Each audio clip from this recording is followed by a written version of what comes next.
Let's go. Get started with their reading. So first position, we talk about the potential of them being the one. This comes up with the Wheel of Fortune, so major arcana. I feel like there's an initiation phase kind of going on between or in this connection that you have here.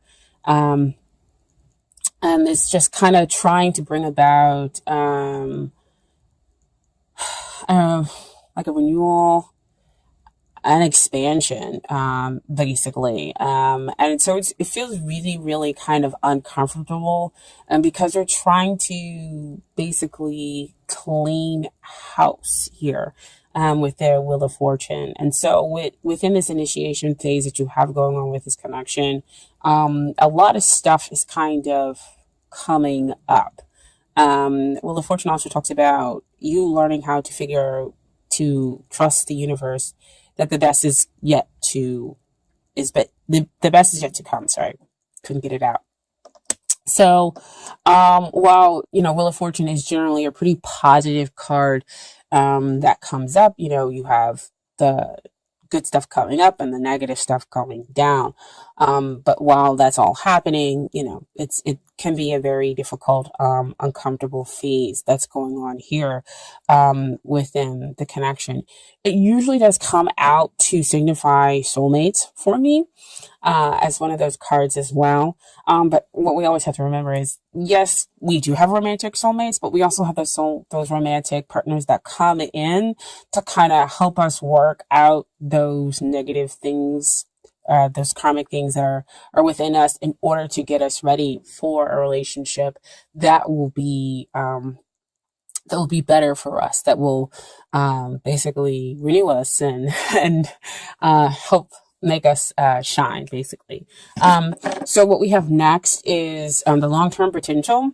And first we have the Seven of Swords here. And this talks about, again, got a lot of trust issues going on here within this relationship. So trust, they could be wanting to escape the connection, because again, Wheel of Fortune, initiation phase, it's uncomfortable. So of course you would want to escape. Of course you may not fully trust what's going on because it is very, very difficult. And so that's kind of what the feeling is here within this connection. But we also have the Ten of Swords, which feels like, somebody, your thoughts are making you feel like somebody stabbed you in the back, because swords are always generally about thoughts. But this is, to me, again, kind of the ego needing to go down, to be just kind of put into its place. So see, back over here, cleaning house, making sure that the ego knows its place in order to get rid of those limiting thoughts and those beliefs.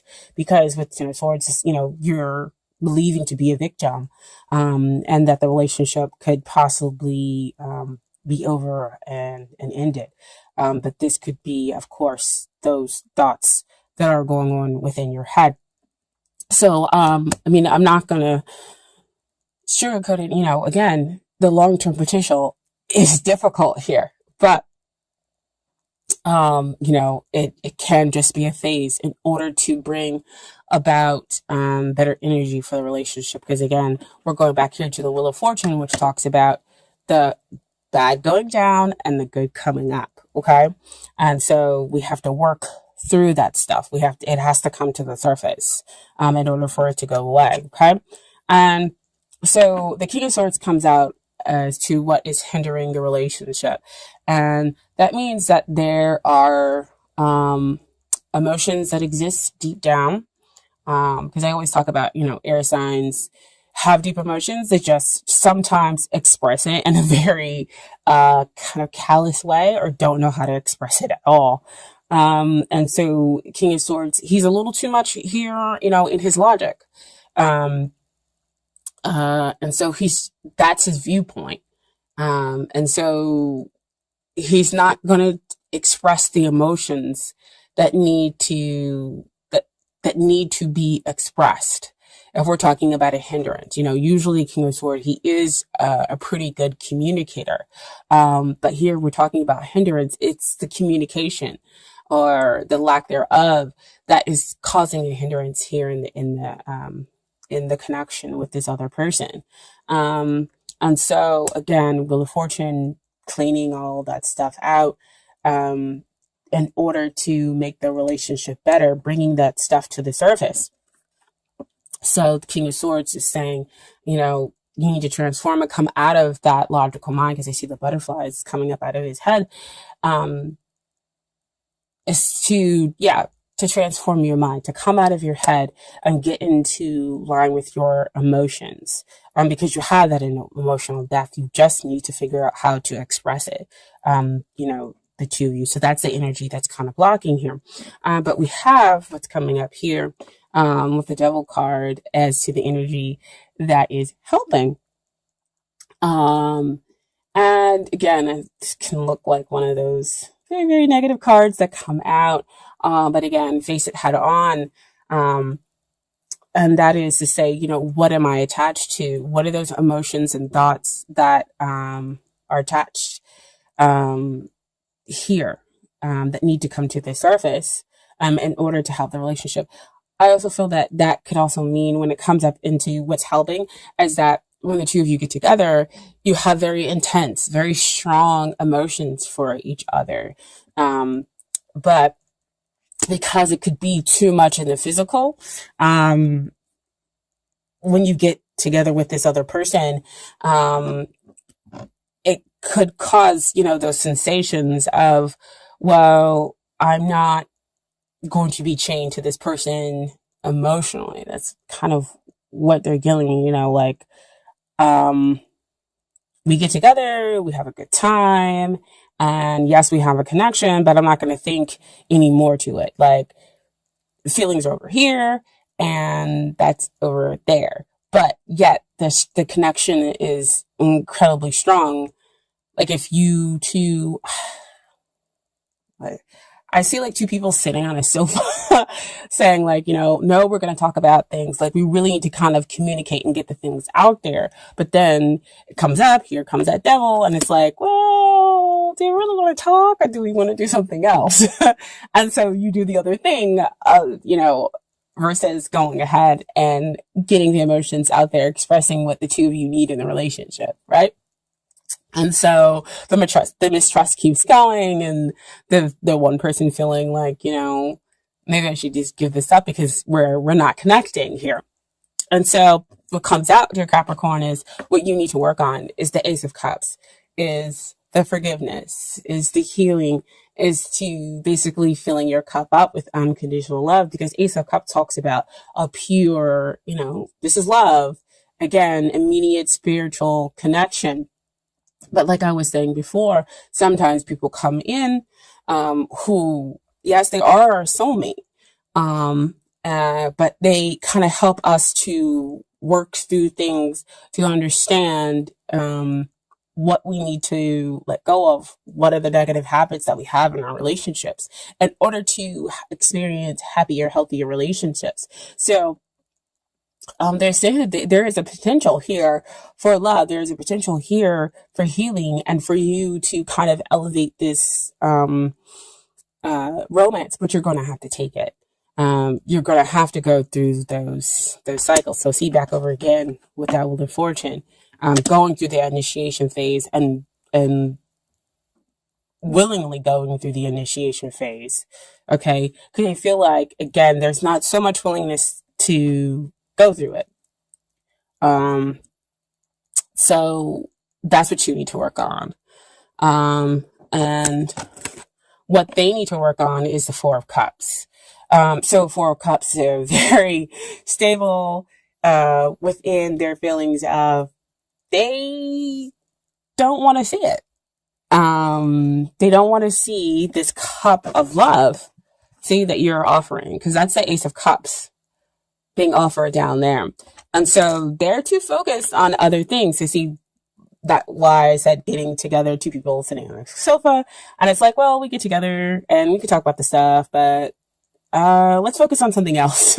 And we're going to go ahead and do the physical stuff versus focusing on the emotionals, focusing on the real connection here that can go beyond just the physical. But yet the two of you are still attached, together and just kind of not knowing why.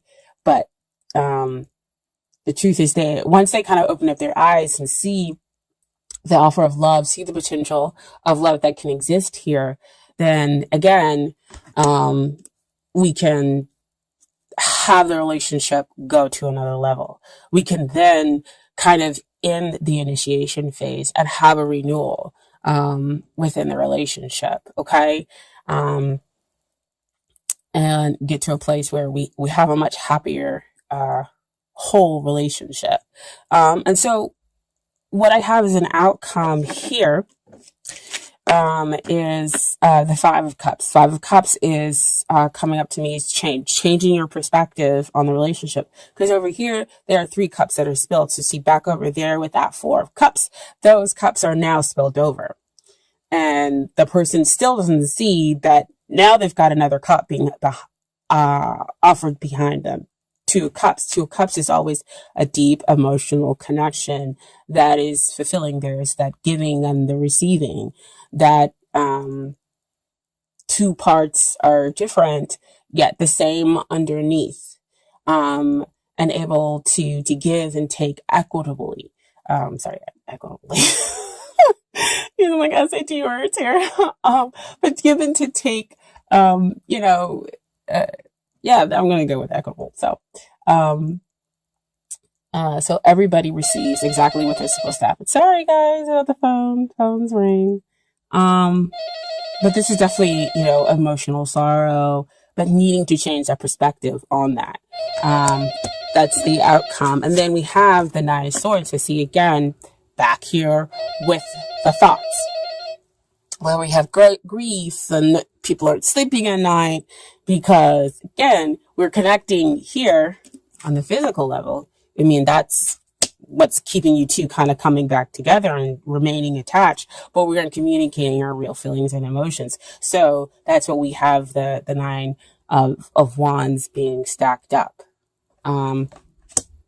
And meaning to change that perspective. And so I asked for more clarity about that. So the final outcome is judgment and awakening, and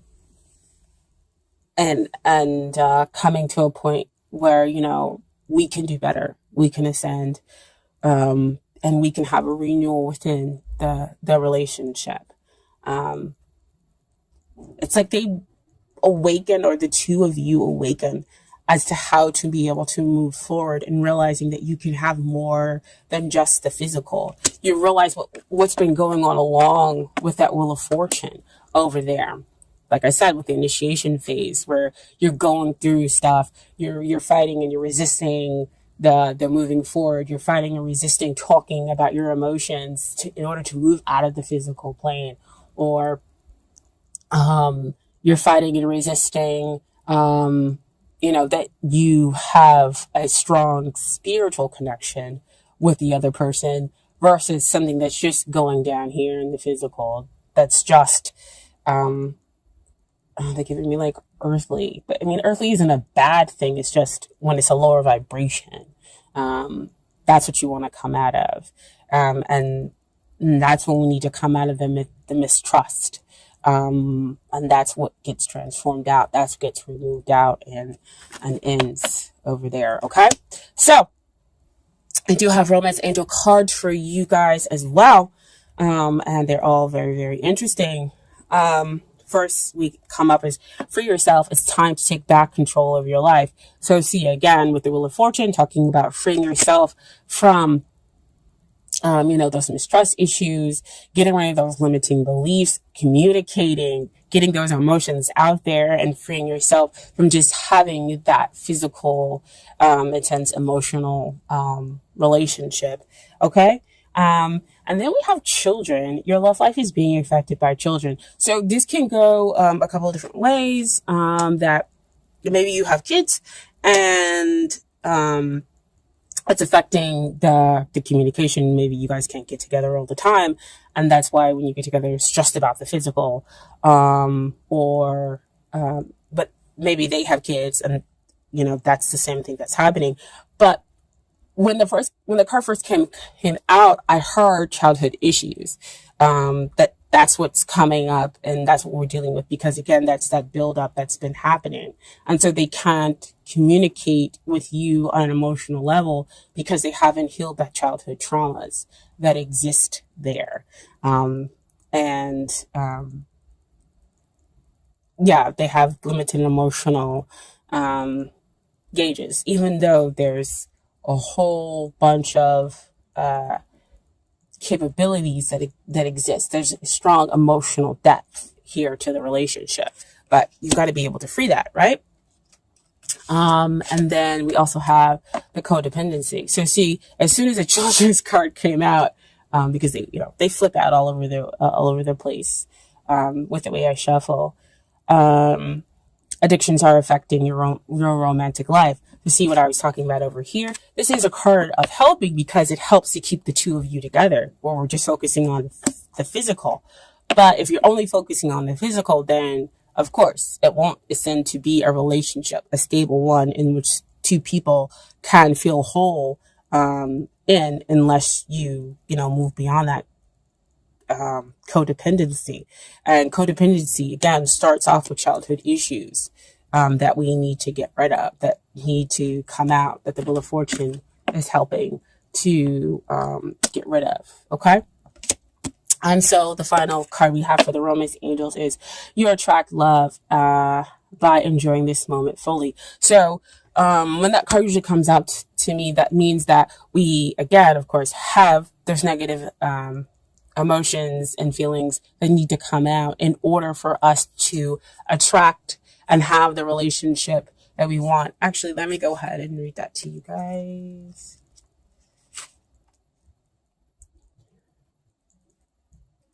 Attraction. Like a good friend, the Romance Angels can use this card to tell you the truth. The best way to have more romance in your life is through attraction rather than through strenuous effort. You're most attractive when you're fully enjoying yourself in the present. Your joyful laughter, self-expression, and body language are beautiful. In contrast, any stress you experience as you strain to find romance pushes against the stream of life. Strain comes from a place of fear with an underlying worry. Maybe I won't receive this. That fear then attracts the very thing that you're worried about. Stress creates wrinkles, bodily tension, a constricted voice, and other unattractive characteristics. So see, you have the Devil card that's keeping you two together. You're attached together, but not in the most healthy way. It's just, that physical plane.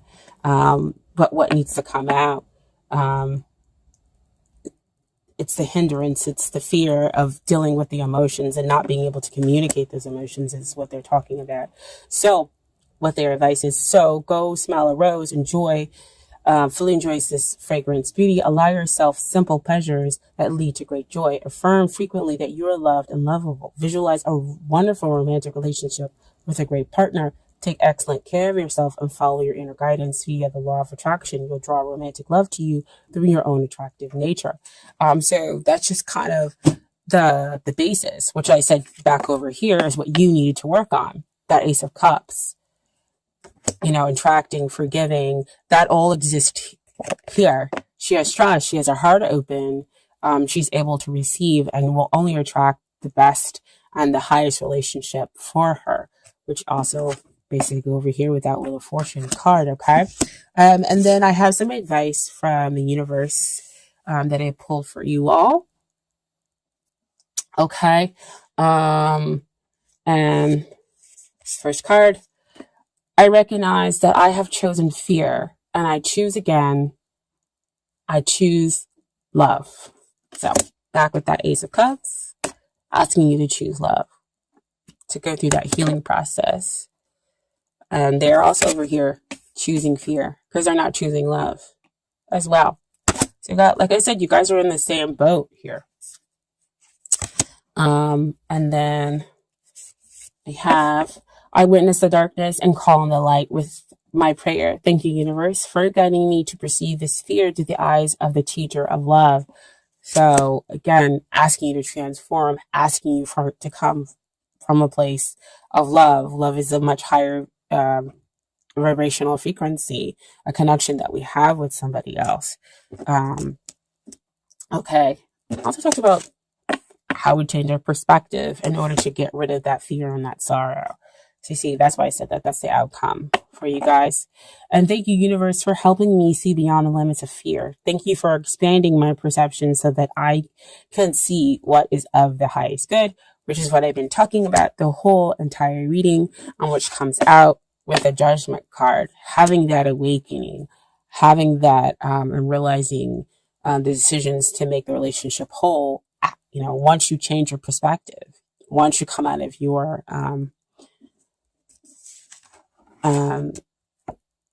mental processes, changing that grief and that fear, to sorrow. So